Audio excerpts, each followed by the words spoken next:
بسم اللہ الرحمن الرحیم نحمدہ ونصلی علی رسولہ الکریم اما بعد۔ سامعین محترم،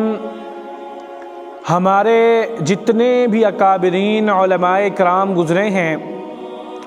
انہوں نے اپنی پوری زندگی دین کی فکر میں گزار دی،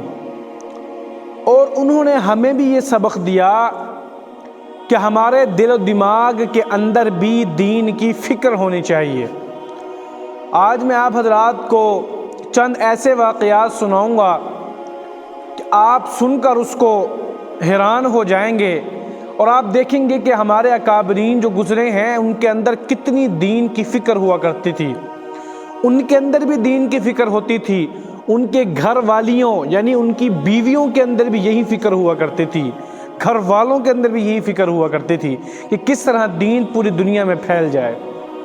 حضرت مولانا الیاس رحمۃ اللہ علیہ، ان کے بارے میں آتا ہے کہ جب انہوں نے اپنا سب کچھ چھوڑ چھاڑ کر وہ اللہ رب العزت کے راستے میں لگ گئے، دین کی فکر میں لگ گئے۔ پہلے ان کے پاس بھی سب کچھ تھا، زمینیں تھیں، جائیدادیں تھیں، باغات تھے، امیر ترین تھے وہ۔ انہوں نے سب کچھ چھوڑ دیا اور سب کچھ چھوڑ کر اللہ رب العزت کی راہ میں وہ لگ گئے، دین کی فکر میں لگ گئے۔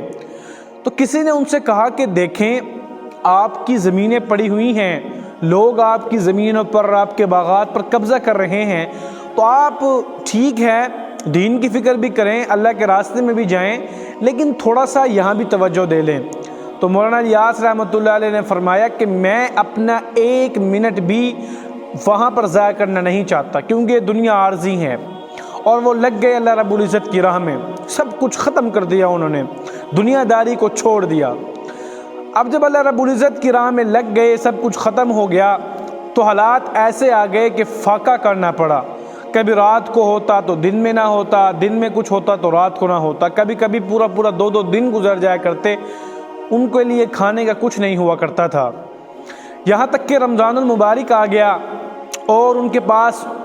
ان کے دوست آ گئے، مہمان ان کے آ گئے۔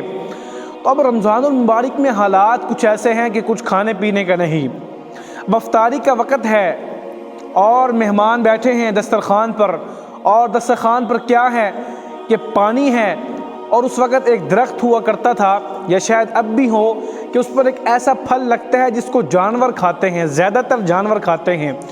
وہ پھل تھا اور پانی تھا۔ اب انہوں نے بھی وہ پھل اور پانی کھا کر گزارا کیا، مولانا الیاس رحمۃ اللہ نے بھی پھل اور پانی پی کر گزارا کیا۔ اگلا دن جب ہوا تو سحری میں بھی یہی کچھ، وہی پھل اور وہی پانی، اور سحری رکھ لی، روزہ رکھ لیا، اور سحری کھا کر اب روزہ رکھ کر اب انتظار میں ہیں کہ شاید شام کے وقت اللہ رب العزت کچھ ہمیں دے دے اور ہم اچھی چیز سے روزہ افطار کر لیں۔ یہی دن، ایسے ہی دن گزر رہے تھے۔ انہوں نے سوچا کہ میں تو اس پریشانی کے عالم میں ہوں، مشکلات گزار رہا ہوں، میری بیوی بھی اسی پریشانی کے عالم میں ہے، حالانکہ ان کی بیوی رئیس خاندان سے تھی۔ تو انہوں نے اپنے بیوی سے کہا کہ تم ایسا کرو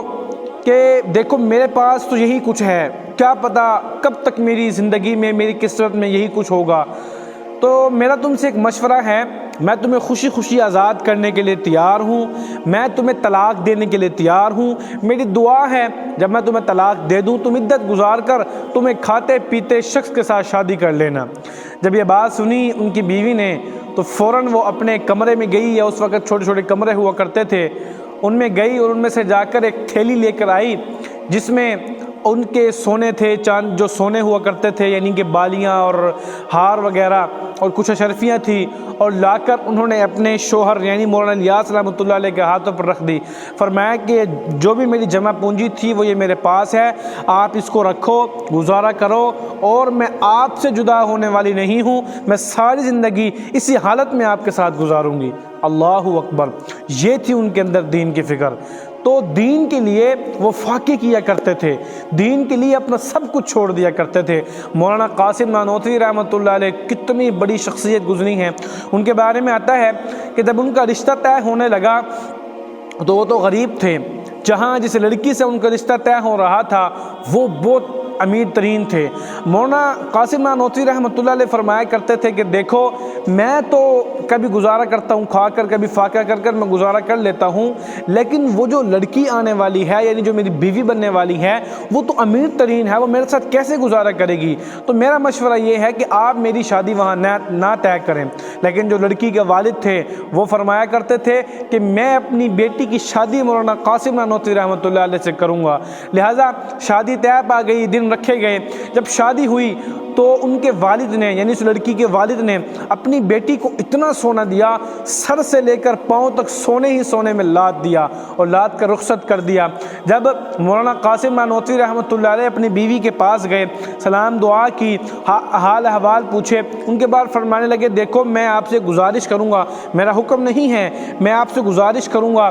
کہ میں ترکستان اور ایسے ملکوں کے لیے چندہ اکٹھا کر رہا ہوں جہاں غریب ہیں اور لوگ تنگ ہیں، تو ان کے لیے میں چندہ اکٹھا کر رہا ہوں۔ میں آپ سے گزارش کر رہا ہوں کیونکہ یہ سونا آپ کی ملکیت ہے، اگر آپ خوشی خوشی مجھے اگر یہ سونا دے دیں تو میں اللہ رب العزت کی راہ میں اس کو خرچ کر دوں گا۔ اب نئی نوی دلہن ہے اور عورتوں کے لیے تو سب کچھ سونا ہوتا ہے، اس نے یہ نہیں سوچا کہ کچھ رکھ لوں، کچھ چھوڑ دوں، یا کل دوں گی یا پرسوں دوں گی، نہیں، ان کی بیوی نے سب کچھ ایک ایک کر کر اتارنا شروع کر دیا۔ سارا کا سارا سونا اتار کر مولانا قاسم نانوتوی رحمۃ اللہ علیہ کو دے دیا، فرمایا کہ یہ میرا سونا ہے، یہ بھی لے جاؤ اور لے جا کر اللہ کی راہ میں خرچ کر دو۔ اللہ اکبر! تو یہ تھی دین کی فکریں،